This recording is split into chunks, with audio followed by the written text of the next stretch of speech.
What's up, folks? P Valley episode 6 discussion. The whole team is here. A lot happened in this episode, and we're here to break it all down.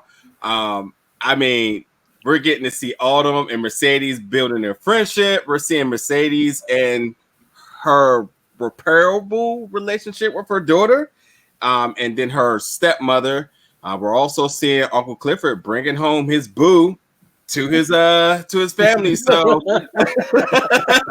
lot going on here. But yes, we're here to break it all down, have some fun, and kind of talk about the moments that we felt like were the most interesting, controversial, whatever it may be. But I think honestly, for me, I got to start off talking about Mercedes and her daughter, because maybe my whole misconception about strippers is all wrong. I thought they were just cashing out, making all the money in the world. Yes, I get that her mom was stealing from her, but like, if she'd been trying to get her daughter back all this time, why was she giving her mom all the money instead of sending it in the other direction, or even keeping it accountable with her to prove that she is now capable of now having her daughter back? But her daughter makes it seem like she's unable to fulfill promises, and she's incapable for whatever reason. And even like the whole establishment of her coming up with a gym, I mean, these are all credible things that the court would look at that should make her worthy to reclaim her daughter. But and even her stepmother is just like, if you can prove to us that you can do it, then we'll have this conversation. But I guess for me, that dynamic seems much more suiting to somebody that doesn't seem suitable, or more of a bad person, like her mother.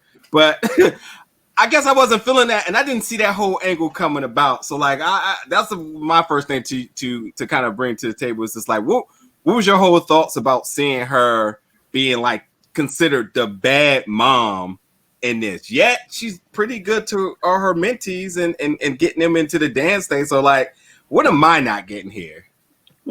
Well, I think that, that's because strippers in general still get a bad rap. You know what I mean? So they're not seen as responsible. They don't got no W-2. I'm assuming that it's a 1099 situation. You know what I mean? So she wants to actually show that she's stable by having the studio or the gym.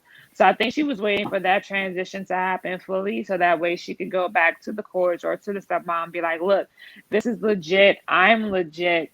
And I'm proving myself to you, because even as a stripper, it's not enough. I don't think, we look at it and we're like, oh, strippers don't do this and that. But I know plenty of strippers who are like, oh, I'm going to nursing school, like, oh, I'm funding this, I'm funding that.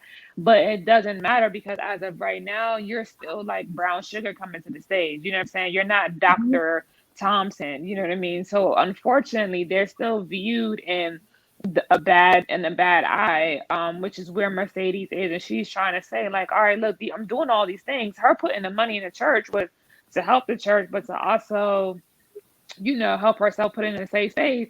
But as we see throughout the show, her mom and the church cannot be trusted, which is sad, because this is how we look at churches anyway. So now I'm like, you know what I mean? Where was my tithes really going? Y'all ain't here tripping. You know what I'm saying? Give me my $5 back. Man, hey. I just want to thank you for shouting out my shirt, because my shirt actually does say brown sugar, so I'm coming to someone's stage. I lied to you not. It really does say brown sugar. You see the brown, it's sugar at the bottom. But Mercedes funneling the money through the church was because she had to wash the money. Because by being a stripper and having that much money, banks don't take that large sum of amounts. It's just like a drug dealer. You coming in with these heavy deposits is going to raise red flags with not only the bank but the IRS. So they wash the money that way so she could get the bank loan to secure the gym. But because it was through her mother, that's where it went sideways. I think because the way that her daughter was conceived is what made it questionable, because you got to remember, the daughter was living with the father and the stepmother. Not to say that Mercedes wasn't a good mom. I think by him being much older than Mercedes, he just took it on like, even though I slept with you and created this baby, it's my responsibility. I'm going to take care of her. You too young to be a mother, so I'm going to do my due diligence. But with the stepmom coming in and kind of like I get it because like I've been taking care of this girl while you've been doing you, and you still haven't even come to see her.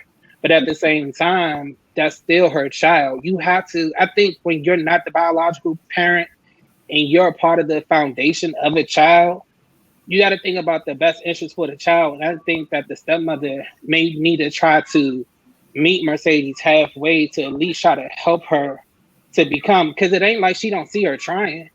And she knows everything that happened with Mercedes and her mom while the gym didn't go through. So I think every time Mercedes takes 2 steps forward, she gets pushed 5 steps back.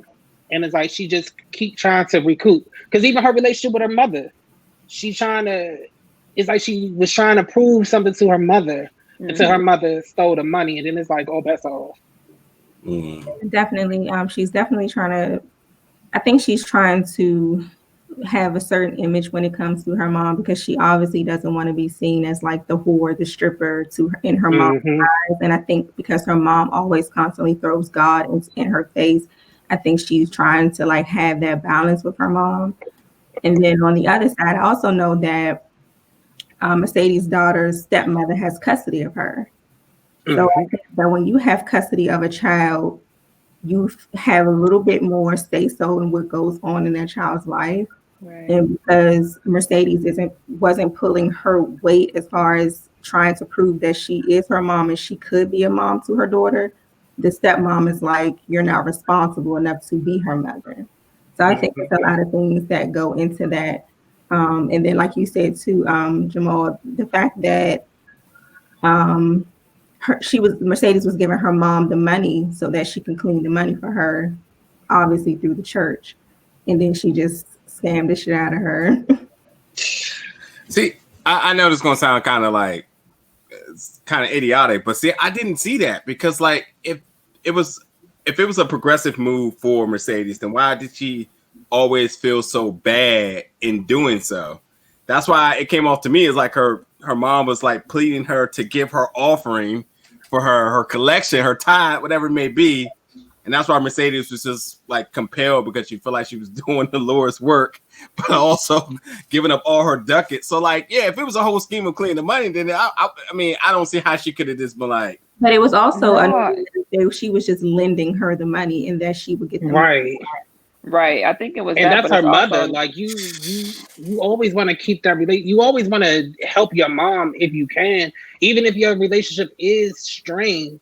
You want to have that hope to build it back up, and that's what they were trying to do. She wanted to prove something to her mother, but she also wanted to make her mother happy by investing in what it is her mother was passionate about.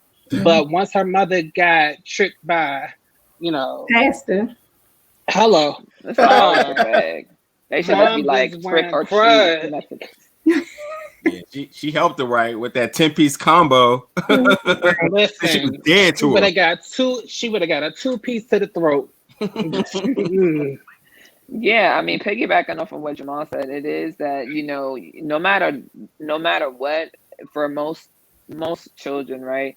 Despite who your parents are to you, you're always looking for acceptance. You're always looking for their love, for their approval. So for Mercedes, it wasn't just about like the cleaning of the money. It was like, let me show you I'm not doing this in vain. Let me show you that that it's going towards a goal and I have this. But her mother was very manipulative. I mean, I think it must have been like episode 2 or 3 where she was praying on the floor, talking about something, please, I'll bear her sins. And Mercedes hands her a bag of money and she goes, stand. I'm like, I would have listen, okay, it would have been a wrap. You would have got a chop to the throat. Okay? Oh boy, not playing with you. The Lord would have understood, and I would have been like, "Up, all right, we gotta go." You know what I mean? So I think it's interesting dynamic of the church and how it can be manipulative, and why people in 2020 have decided to split, from religion per se, but go into spirituality, because there is no one set like dynamic of what that's supposed to look like. But I do think that they bring up a lot of points of things that Black people have struggled with in the past and still even today. That's very true. It's almost like church and state. Yeah. It is exactly like that. That's a great point. All right. So, oh wait, Lou, do you want to get in there? Look, I was trying to be respectful. Everybody was making really good points.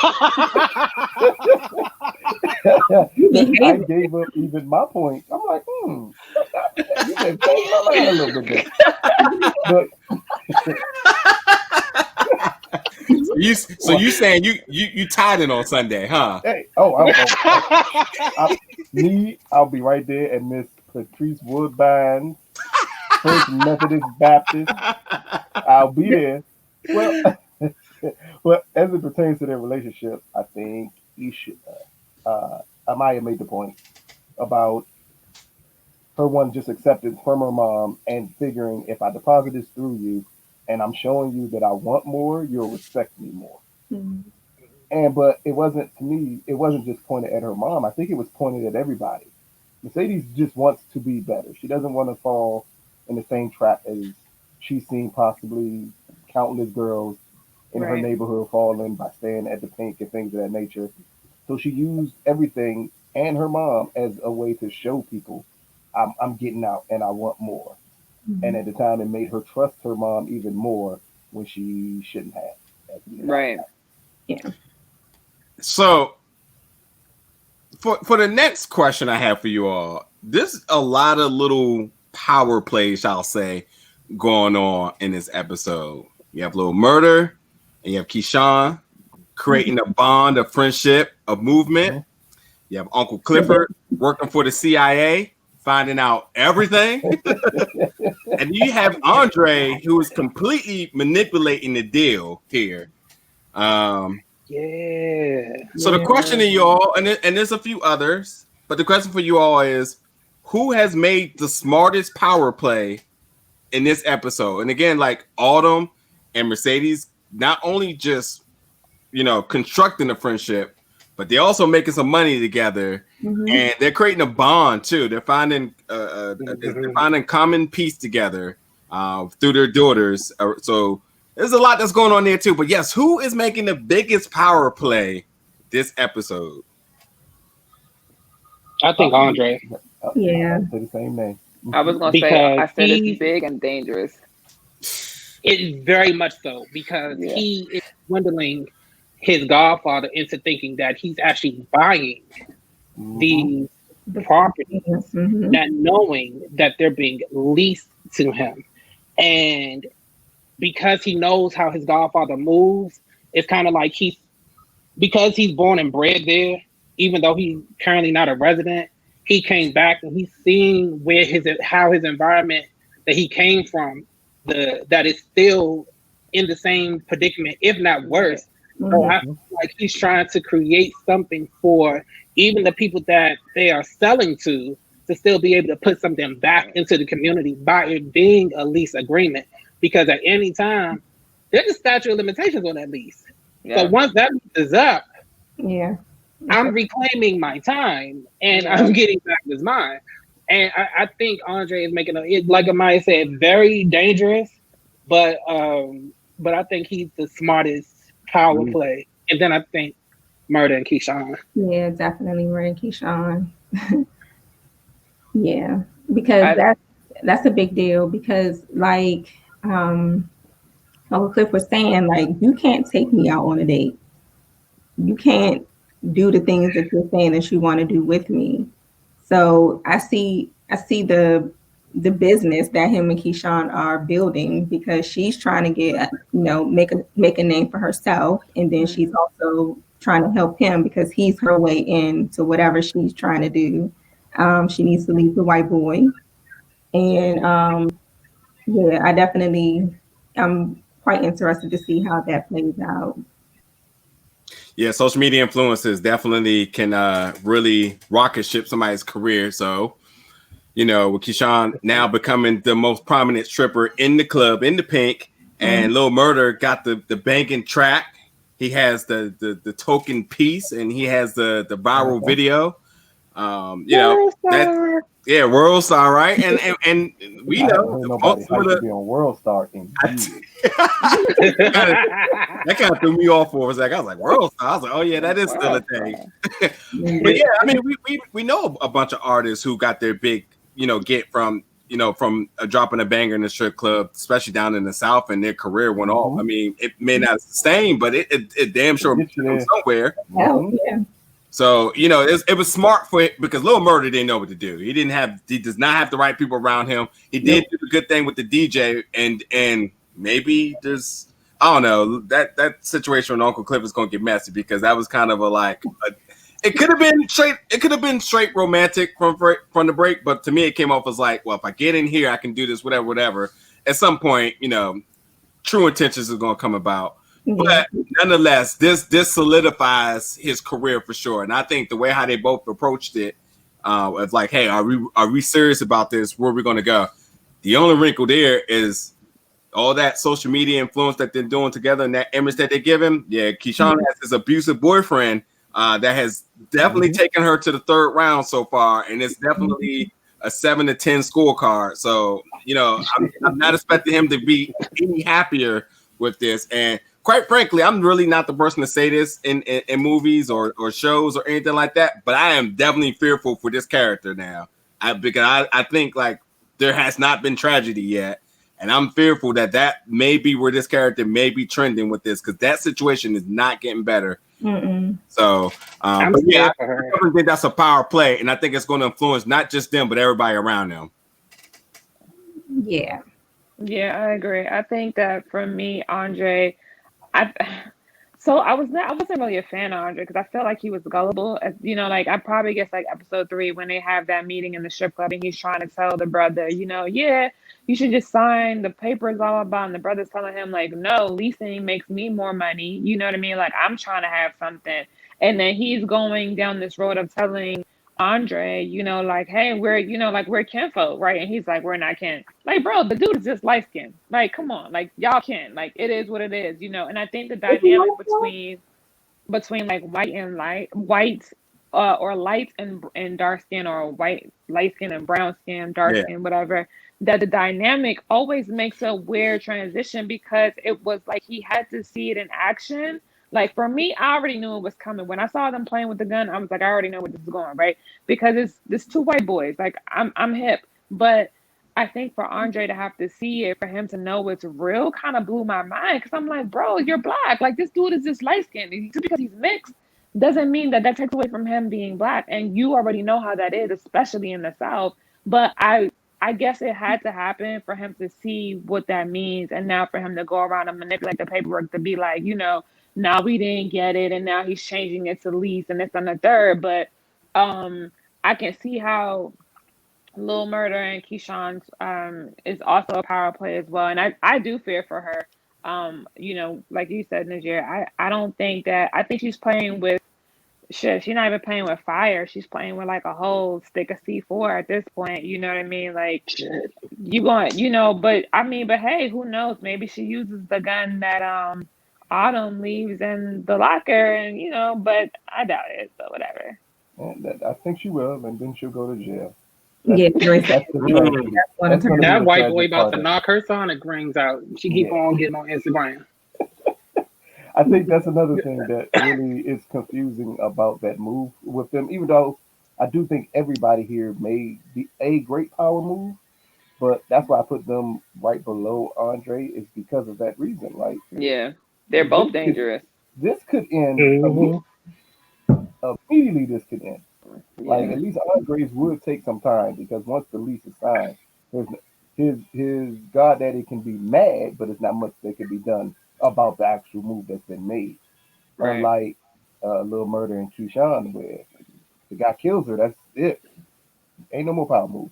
But I'm wondering why she doesn't take any of these men up on their offers. Like the bodyguard has already offered to off the, to like off the boyfriends. Lil Murder's She still loves obviously them. hinting at, yeah, I know, I get it, but it's like, you know what I mean? Like you're putting not only yourself but the child in danger. There's so many different dynamics, and speaking from somebody who's been a witness to the situation like that, it's like I don't know no anger other than to like react. Like that's always my immediate thing. So to see it, it's always like, why is there never a show where like the first time it happens or the second time this happens, you know, the woman is like, all right, I'm done. You know what I mean? Like it's always drawn out into some long situation.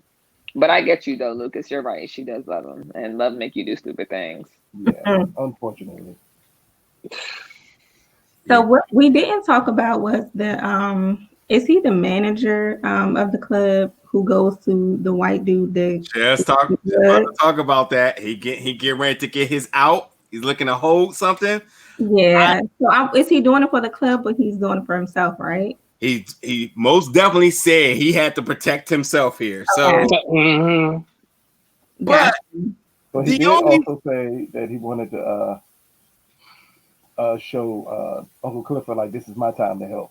Like, you helped me out before. Right, yeah. I was like, is it for him or is it for the club? I think it's a little bit of both. You get that connect. You can do that you can for the club, and if that doesn't work, you still got your back part because now you became reliable. Right. Yeah, Big L said he gotta look out for himself. The one thing I kind of raised my eyebrows to is that the white boy he went up to was like, "Don't tell Gidget I'm in town." What's going on there? Or is it something? That's her boyfriend. Yeah, that's her boyfriend. That's Gidget's boyfriend. Yeah. Oh, I didn't know that. Episode 2, he came to get the drugs from Uncle Clifford because Uncle Clifford was holding the drugs. He was like dance with Mississippi. Okay. Yeah. Yep. Mm-hmm. Oh yeah. Okay. That makes sense. Yeah. Okay. So everybody, I mean, small town, so you expect everybody to be like mildly connected in a way. Listen, you know what? That is the most mortifying part of this whole situation for me. Like this whole storyline is that it's like a town of 12 people, bro. Could you imagine? Could you imagine? Like that dating pool is not even a pool. It's like a fishbowl. You know what I mean? And then just the whole situation where everybody knows everything. They know all your business. Wow. But this is why I breed success for the club, because you got the club, as they say, right off of the major highway, connected between the three states. So that's why when they do the right marketing, it packs. So like that was my thing at first too. I was like, how is this way in a cut place being the parking lot is always full? And I was just, I get it for show reason, but like you can't sell me into this country place that's selling out and they're making all this money and it's so far deserted. But yes, it makes sense once they start talking geographical. Also, I mean, because I thought that was important in this episode too. Also, we got some clarification on him getting the pink slip too, like as to why they were behind. Because that was the other thing. So I was like, how in the world are they doing? But the refinancing and all the other stuff, and they finally, all I was waiting for. Please, can we please talk about grandmother? Hey, can you please talk about grandmother? The way he said grandmother, and you can see his lips. He says it. Like, grandmother, what are you talking about? It's just, oh my God.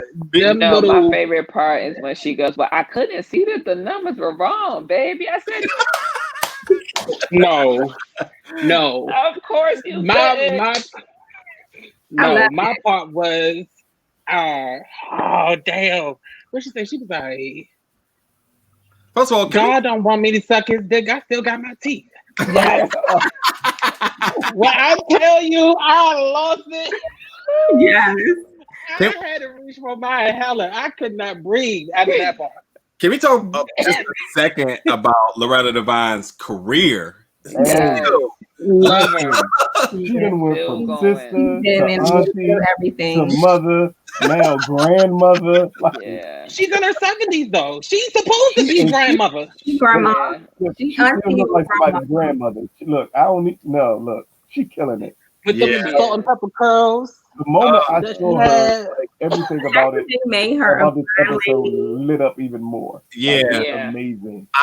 And I wonder if she's going to be a recurrent character. But if not, this is again another example of what I like about the show is that they bring in strong characters for appearances, and they really shine in these episodes, and it takes away from nothing else that happened. And you never see that. Either somebody gets brought in, it's so irrelevant that it's basically a cameo, or they bring it in and it jeopardizes everybody else's shine. I think they're doing a really good job in balancing that. Like every main character, especially how pivotal this episode was, it didn't take away the significance of it. And I really did appreciate grandmother and Uncle Clifford's relationship, getting to hear the history of the club, how much it meant to the club, and it also brought another level of relevance as to Uncle Clifford's like really striving to wanting to get this fixed. He's definitely, she, because they also introduced the pronouns on this show. Yes, they did.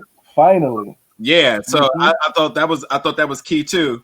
But she, plenty of time have said, "I give up. It's over." But having that going back where home is the heart and having that conversation, the motivation, I think this gets refueled. And I'm just so much more interested in seeing where does Uncle Clifford go in 2 weeks now, because it's not coming back next week. They're taking and I will definitely give Lucas the credit on this, but I figured they were going to take a break because it wasn't 10 episodes. And I know from other shows I've watched, if a series doesn't have 10 episodes and they only do 8, they probably did shoot 10. They got 10. This one got renewed on the second episode for season 2, which means that they cut this season and probably took those last other 2 episodes and they're going to attach it on the beginning of season 2 and then film the rest. So expect season 2 to be probably 12 or 14. We'll see.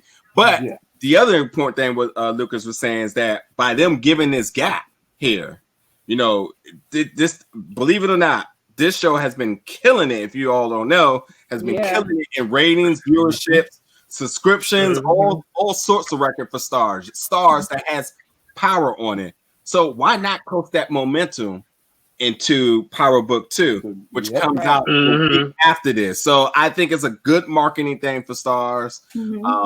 And it just automatically, it makes sense. And not to mention for the 2-week gap, it gives for the people who still may be sleeping on this a chance to catch up and be ready for what could be like a crazy 2 episodes, especially with one being called Murder Night. At this point, I think this is a must watch show for everybody.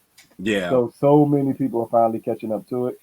Again, those 2 weeks, we know it was about power. I said that the moment I saw it. It's clearly about power. But still, that setup is necessary for a show like this because you can still drop it and squeeze even more of an audience out of other Black show that debuted this week was this show.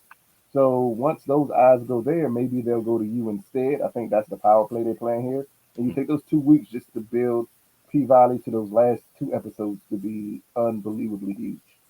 And I'm going to add on to that. Like, I've never seen nudity to this extent on a baby in my life. And I thought Netflix was tripping, but no. So I said, I'm not playing. I'm going to show more than breasts.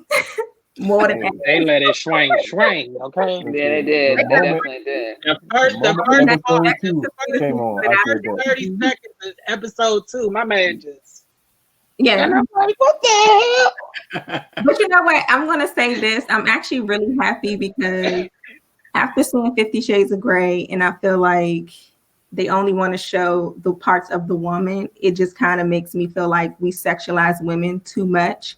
And to actually see them putting male parts in film now, well, in this show, because we don't really see that, but it just, I'm impressed. Yeah, I was definitely. Did you see this dick? Yeah, I'm seeing penises everywhere. I'm like, okay, I'm not used to this, but I'm happy. I'm happy that they're showing it because now it's not just that breasts are being sexualized because breasts are breasts. Nothing, Well, I agree with you on that. My thoughts on this is that with such a big move in all the entertainment about equality, maybe these premium channels are starting to kind of rework their contracts or how the deals of production is being done, where they had this idea of, their idea of showing sex was just being able to show a woman's breast, and mild shapes or directions of guys and so on. But now maybe, for that argument that you made, sure, maybe that's something that they say, hey, we need to revisit this because, it's not equal down the board, and it's not right that, it tilts one way. So I think even with that being said, that may open an opportunity for more actors and actresses to want to work and do shows in Starz, HBO, and Showtime. So like that's a really interesting thing. And yeah, this show, with it being new first season, with the people that's involved, it's gonna, with the results it's turning, it's definitely gonna turn some eyebrows as to what other people realize that, hey, we can do now. We can make success in going in this direction or this genre and so on. So I think that's a brilliant point. So another thing I was kind of thinking about Euphoria was a launching point for something like that too. Oh yeah, really, because that's all they showed. They showed no female body parts. Yeah, and I'm happy about that. Like I said, because Samoa would be so happy. Sexualized breasts, which is not a part of the body that should be sexualized. That's just like women when we talk about breastfeeding in public. Although I don't want to see it, I still think that it's just breasts and it's a baby feeding. It's not something that people should see as sexual. So showing some penis is sexual. It's an organ. It's a sexual organ though. Breasts aren't sexual organ. Exactly. Sexual organs. They're just sexualized based on the size and based on who they're on. Yeah. Right. The vagina and the penis are big sexual organs, so that's what makes it the whole big thing. Mm-hmm. But I know some more was somewhere like, yes, they finally, because she made a joke about this 20 years ago in Queens of Comedy, and we're in 2020 and just getting there. Yep. Mm. Okay. But I don't think you'll ever see it of a big actor. No. Okay. But even that's funny too, because I'm sorry to back this up and put it onto another show. But even in Watchmen, seeing the male black character in full nude was like, oh, okay, we're getting somewhere now. Watch that show.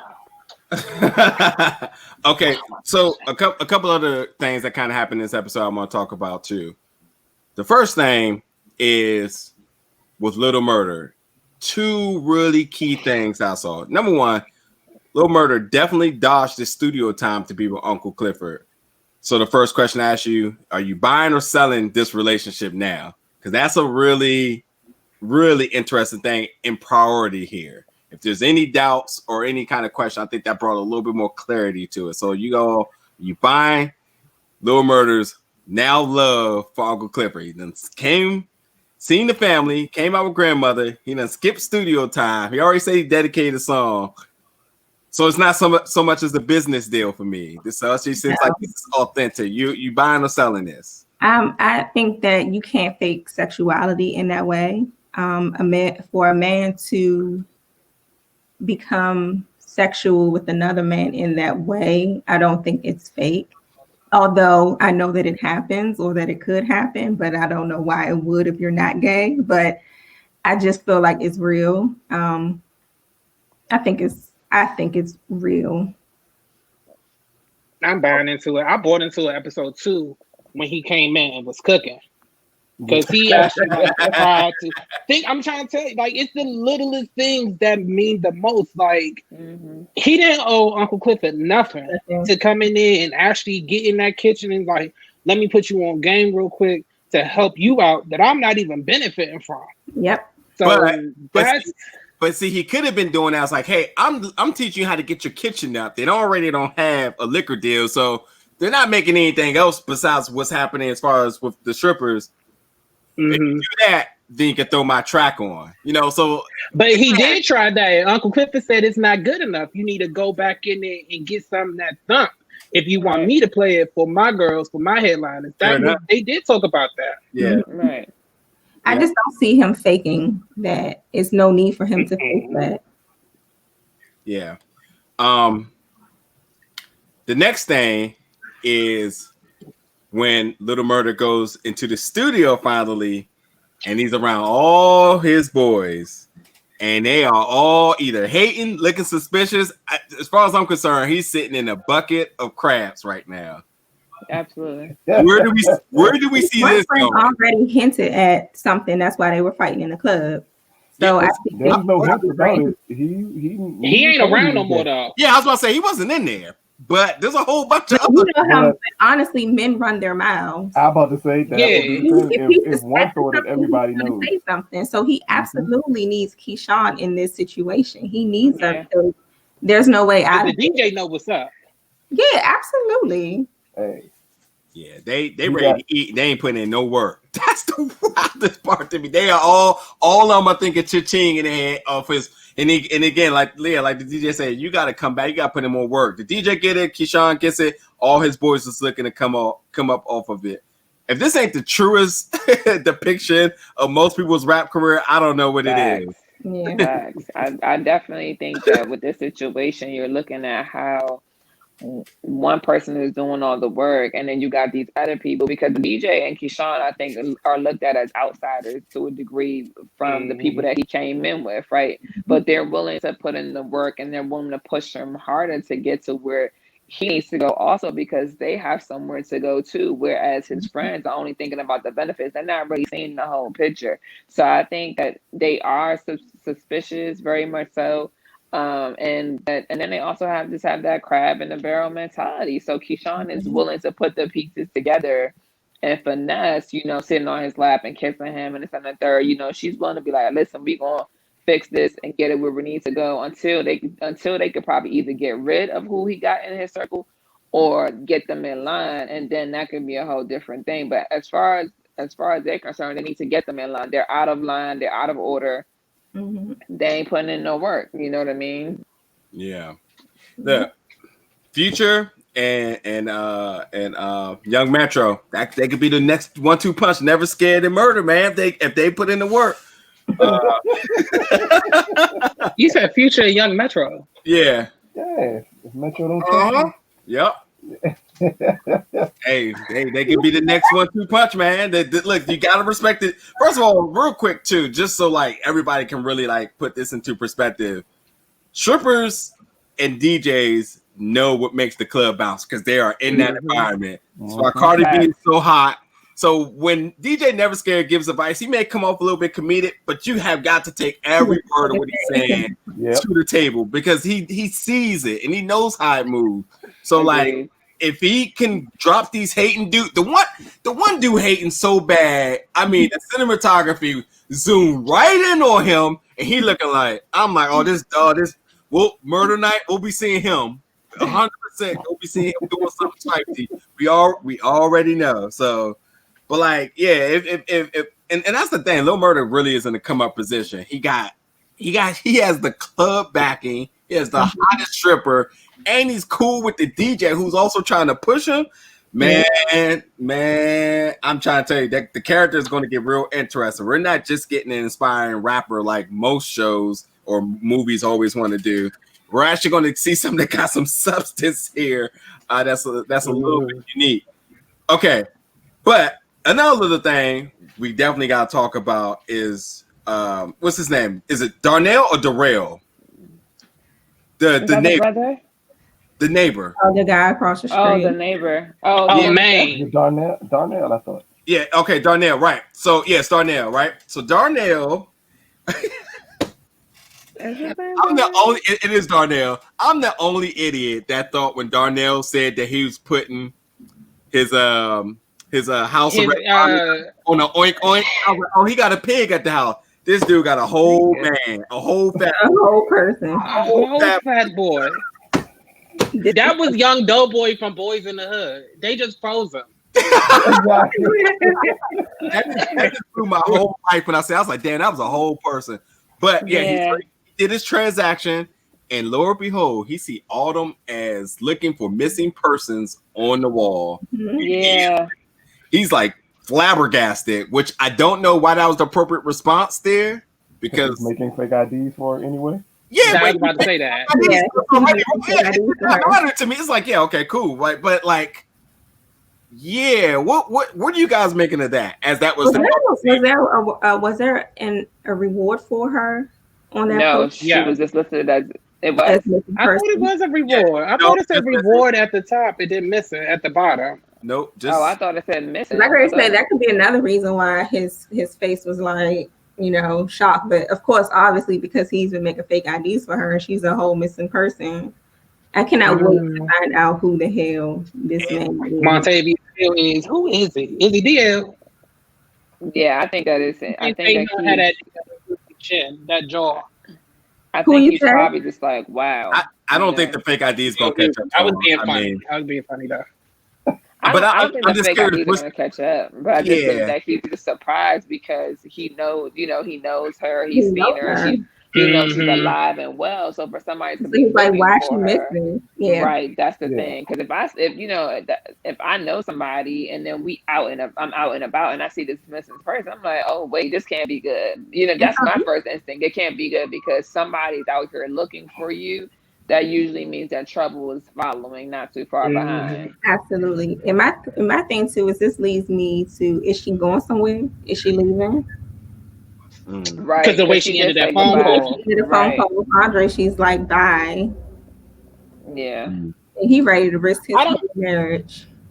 Oh, I don't think so. I forgot And I think that's the forgot reason- about that. I think that's the reason why she said, think of me as a memory. Because she knows that he is a married man and she might be actually wanting him to go home to his wife because she knows that being around her is not going to, because of her past and everything she got going on, Right. by her telling him, just think of me as a memory, don't fool with me because I might end up messing up your future because I got so many demons in my past. I think of it like that because we know she's clearly not going anywhere. Because from the preview of next week's episode, in 2 weeks, she back at the Pynk. The Pynk back open. Right. No, this is supposed to be around like the Pink's last stand or something when they showed this in episode 2. Yeah. Okay. So she's not going anywhere yet, but she better get the hell out of there. But I she's think that- planning to leave. I think everything was already set up for her to move leave. on once she got enough money. To go with, This was just a stop by town for her. So once Yeah. she gets enough money, then she's leaving. And she did feel Andre was becoming connected to her, but she was also becoming connected to him. Mhm. Right. And she needed to separate and say, like, bye forever because of that reason. Yeah, I will agree with Lucas. I think that she was doing him a favor by disconnecting because she would obviously be putting him in some sort of danger. And then I think she's already got danger, for herself. And that's why I think she regretted telling him her real name, like episode 2 or whatever. She was like, I'm really starting to regret telling you that. And so I think that part of her is like, she, while she hasn't been the most stable person. I think that her feelings and who she is pretty, level in regards to like, she's not trying to be an asshole, right? Like, I don't want to get you mixed into what I got going on. So let me just disconnect as best I can to prevent that from happening because he does have a whole other life back in, Atlanta? yeah. So Atlanta. So, episode 7, which will be August 30th, is called "Last Call for Alcohol." I get a hunch that because we know the Pynk does not have a liquor license, it must have something to do with them obtaining one. Obviously, probably them making a significant amount of money. But the question is, how did they get it? Well, we seen Eloise, who was a former, as Uncle Clifford said, first graduate of the whole academy. You was the first hoe I graduated. don't let you be the last one. Hey, Yeah. with that nice nail that like curled up. So That conversation. yeah, and so she's in the mayor office, so she has some insight here. She obviously came back, saw her homies, kind of rekindled some energy, and then had a nightcap, which also ended up in some frustrations. I mean, we've all had, everybody that's an adult has had a nightcap. So even though that scene was real chill, we know how intense it really had to be considering the things that was talked about here. One person losing the business, one person getting an appreciation for the business that got her to the point where she's at. Mm-hmm. And there could be something that could be done here. I'm guessing going into next week, Uncle Clifford and his stealthy actions probably somehow secured a liquor license. So that's one thing I'm thinking about. And possibly for the next week. He might have had something to do with him having that conversation with Mercedes' mom, because she might have been like, that business is done. You can't have that business, and here's your check back. Which is absolutely my next point. She did her a favor by getting her out of jail. I can't believe she was in there for 9 days. Damn, didn't even the 10. Hey yo, the church didn't even come get her. Oh man, the church didn't even come. In jail. That's so. No, I'm trying to tell you, the black church took an L in this series. the church. That was hilarious. They definitely did. Pastor left that ass. But yes, he left her in jail because she didn't give him that damn money. Yep.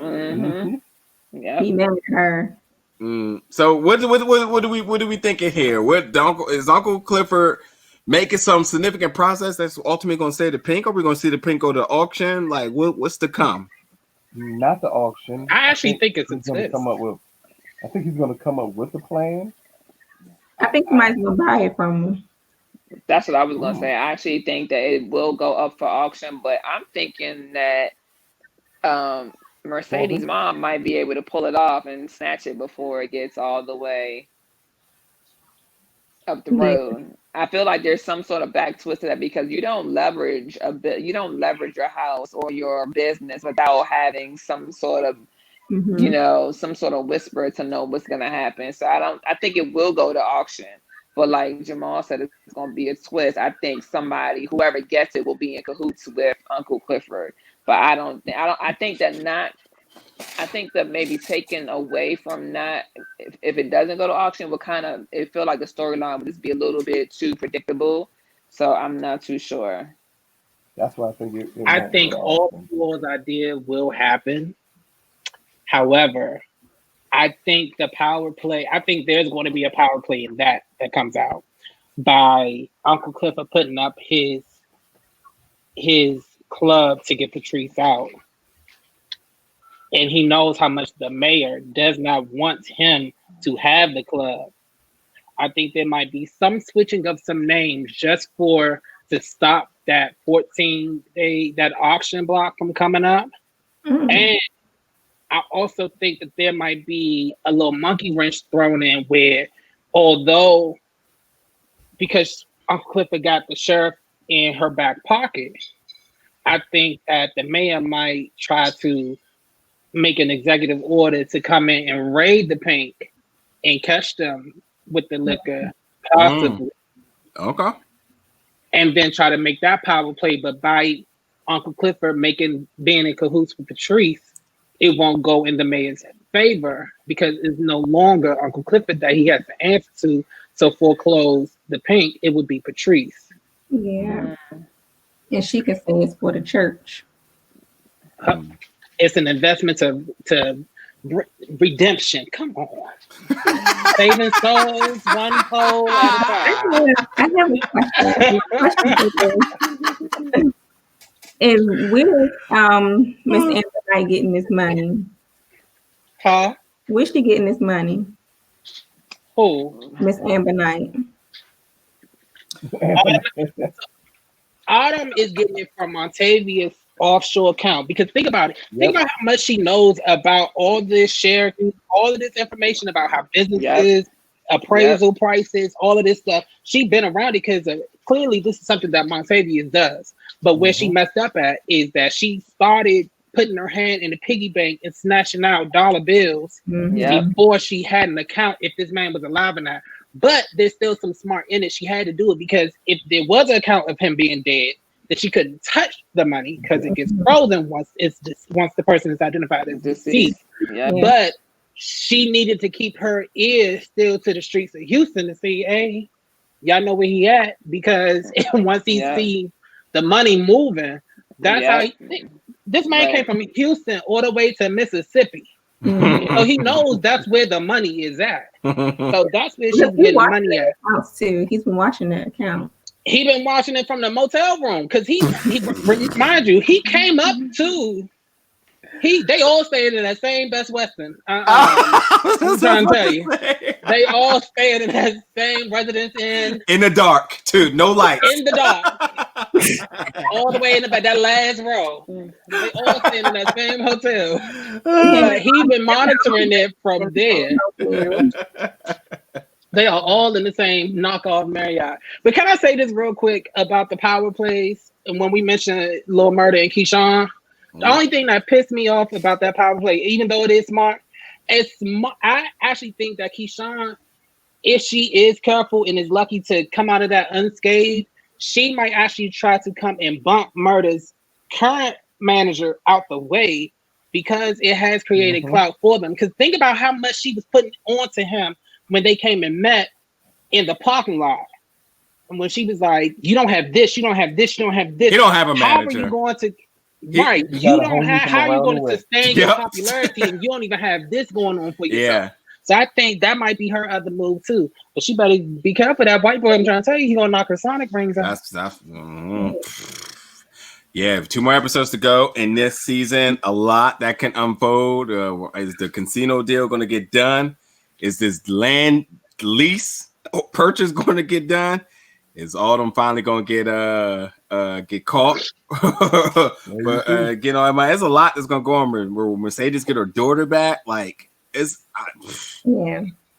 telling you, if this show didn't do such good ratings, there's no way possible they can really put all these storylines and a nice bow into 2 final episodes.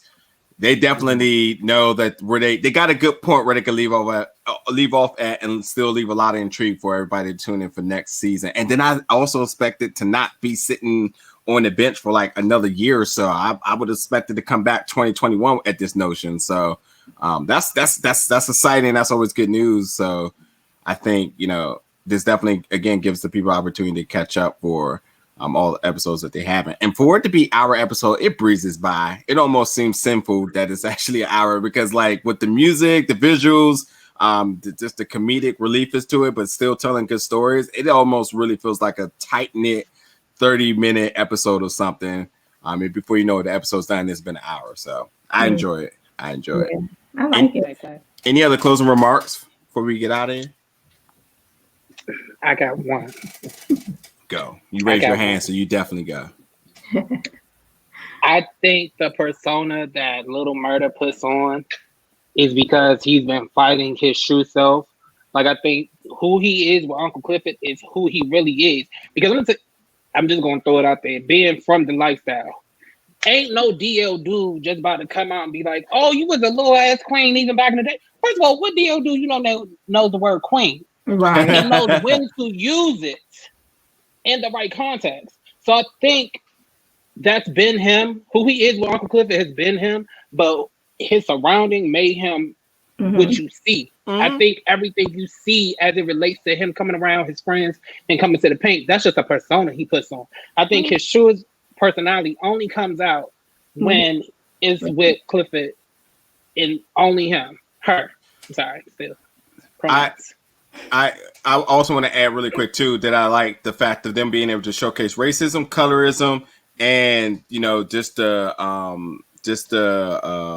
really dangerous lifestyle and atmosphere for people in the LGBT community without having to overstress it. I think they do a really amazing job into expressing that, but not making it its own thing. Not making it like a certain segment in it. So I think that's good. But I also think what's going to get interesting here, because I totally agree with you with Lil Murda. I think that Keyshawn stepping in as the business manager here will let Little Murda know that when you're in the club, you are working. And that's going to create an issue because your love interest is right there, but you are working. So that persona that you give on, I don't think it's necessarily, I think it's false now, but I think Keyshawn's going to mold it into a way of saying, you have to be that person. Like you said, you got to make all the dudes want to be you and all the girls want to fuck you. And I think that once he gets that mindset, it's going to ultimately mold him and shape him to the next step of his career. But will he be able to separate business and pleasure? That's where I think, we get to see, along with his crabs in the barrel, Chuckalisa homies, that are definitely going to be waiting to try to get their handouts, and they don't know how to act. So I think it's going to be interesting. But I think we're definitely seeing this character come to fruition, come to shape with himself. So finding his true happiness, which is going to probably make him produce better content, better songs, and become more wise about his surrounding. But he's still going to have to tackle the idea of business and pleasure. So I'm definitely looking forward to that. Anybody else go to Mars? Chuckalisa is really a place. Bye. I was No, waiting for 'cause you everybody know else. how I'm you like, have okay, these- anybody else got They You make know how you have these places. fictional areas in these shows? It's really a place. Yep. But it's not in Mississippi. It's not in Mississippi though. It's in Tennessee. Okay, well, what's the population? 54. Hold on, wait a minute. 54, max 100. It's not even a city. It's a damn museum. It Goodbye. ain't even a city. And we're out. We'll catch everybody in 2 weeks. We'll be covering the last 2 episodes of it. Thank you for watching our discussion. Oh my gosh.